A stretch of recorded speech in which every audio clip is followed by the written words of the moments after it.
Cette formation se nomme le PFI, c'est-à-dire un projet de formation des jeunes afin de pouvoir les permettre d'avoir un métier. Et cette fois-ci, le CFP et l'ISEP ont choisi de permettre aux jeunes d'avoir des compétences sur la fabrication d'aliments.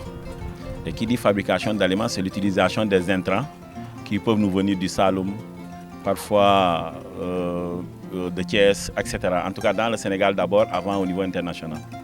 Mais la formation a duré 4 mois et aujourd'hui nous avons constaté que les apprenants que nous avons ont des compétences qui les permettent de fabriquer de l'aliment pour la production de viande pure ou bien un aliment mixte qui permet à des laitières ou bien à des animaux d'embauche de l'utiliser et aussi un aliment carrément laitier.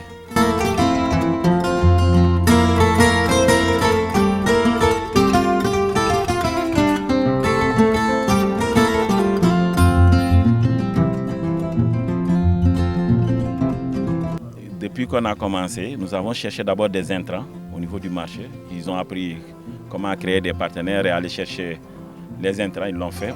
Mais pour avoir des intrants plus faciles, on peut aller à la CSS pour prendre les résidus de canne à sucre pour la production. Ce sera plus facile. Ou bien la RDV qui font aussi de l'élevage. On peut aller aussi chez les cultivateurs pour acheter les intrants comme le maïs concassé ou bien le niébé ou bien l'arachide aussi. Ici, c'est le magasin de stock des intrants. Nous avons ici le maïs, du maïs concassé. Ici, nous avons du tourteau de coton. Ici, du son de blé. Ici, du son de mil. Ce sont les différents intrants que nous avons sur le magasin de stock. Il y a aussi le mélasse, c'est ce bouton là-bas. Il y a le mélasse, on a aussi du CMV, c'est complexe minéral et vitaminé. Il y a aussi du sel, ça c'est pour les compléments, pour les vitamines.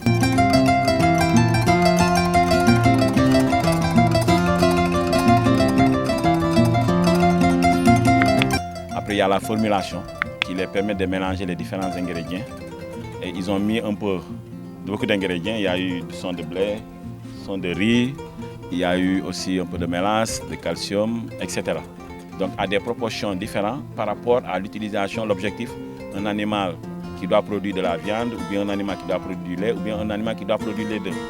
Donc par rapport à ça, les quantités diffèrent selon l'objectif recherché. Et ça, les apprenants savent le faire. C'est ce qu'ils sont en train de faire comme ça. Bonjour tout le monde. Nous faisons un aliment avec du lait. Voici notre mélange basé sur la formulation.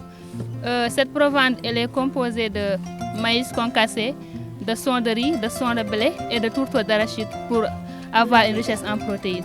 En train de mélanger pour que tout ça soit homogène.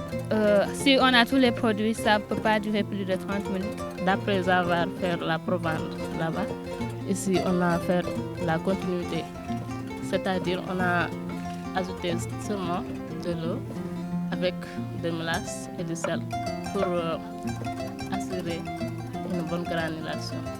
C'est de l'eau, du CMV et de la mélasse. Ça, on va mélanger pour une durée de 20 minutes. Nous avons opté de les faire manuellement, mais nous avons les machines. Mais on s'est dit qu'ils le fassent d'abord manuellement et après qu'on puisse leur montrer comment fonctionnent effectivement les machines pour qu'ils puissent savoir que telle machine, ce que je faisais manuellement comme ça, c'est comme ça que la machine le réalise. Et comme on n'a pas pu faire ce que le Wolof dira araw, les granules, là on est obligé d'utiliser la machine. Mais sinon on allait les laisser faire manuellement l'ensemble du processus et les permettre après d'utiliser les machines pour qu'ils puissent savoir effectivement chaque machine sert à quoi.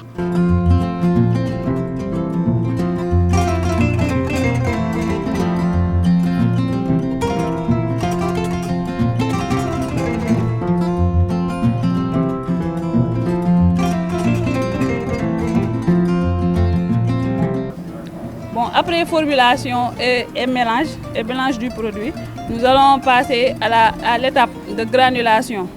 Pour la granulation, nous devons d'abord faire l'entretien du machine pour voir si tout va bien avant de démarrer. C'est de mettre le mélange en granulat, de grains, petits grains, le produit fini. Il y a différentes tailles. Nous avons des granulats le disque c'est 1,2 de diamètre. Voilà, et voilà le produit fini. Bon, ici, nous sommes dans la phase de séchage. Séchage, c'est-à-dire, bon, pour mettre ça, comment dire, enlever l'humidité de l'aliment. Pour enlever l'humidité de l'aliment, bon, on le fait en séchage. Oui. Une fois, bon, après le séchage, on va mettre ça en sac pour empêcher bon, le développement des bactéries. C'est la raison pour laquelle bon, on fait le séchage. Ici, bon, on peut attendre vers 30 minutes, voire 40 minutes pour le séchage. Ça dépend du quantité. On a des sachets là-bas de 5 kg, de 10 kg. Bon, ça dépend de la quantité.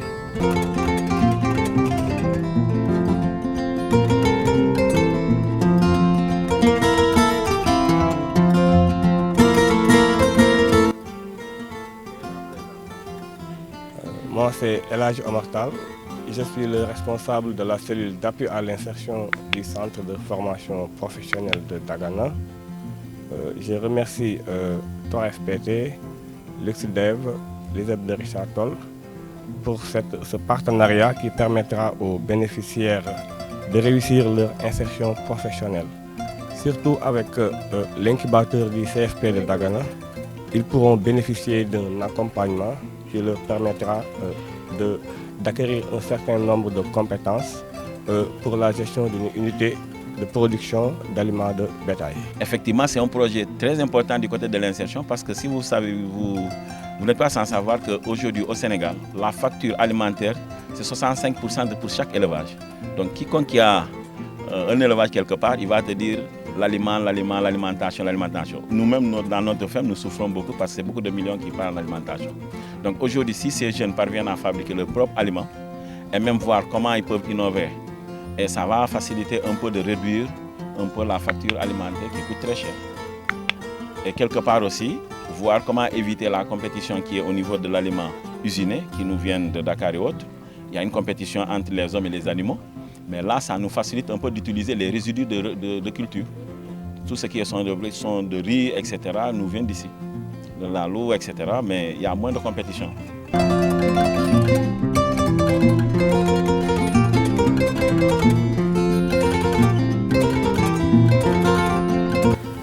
D'abord, je profite de l'occasion pour remercier le programme Luxdev qui nous a construit le centre de formation professionnelle d'Agana, qui nous a appuyé aussi à mettre en place un centre incubateur et qui véritablement a financé beaucoup de formations de ce type. Il y a des CS qu'on a organisés et qui ont été financés par Luxdev. Nous avons aussi notre partenariat avec la CSS qui a été financé entièrement et carrément par Luxdev. Et voilà encore cette formation qui est entièrement financée par Luxdev. Donc cette formation est venue à son heure parce que ça lutte véritablement contre le chômage des jeunes et aussi ça permet aux jeunes d'avoir une employabilité.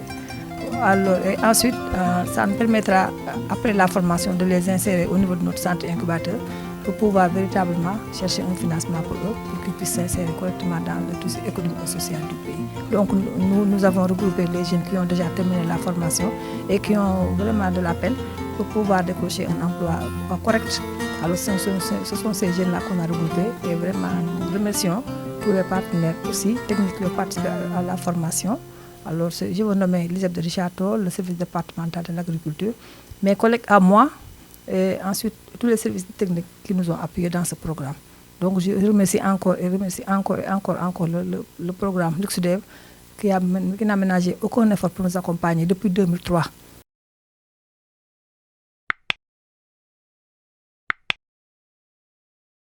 Audio Jungle.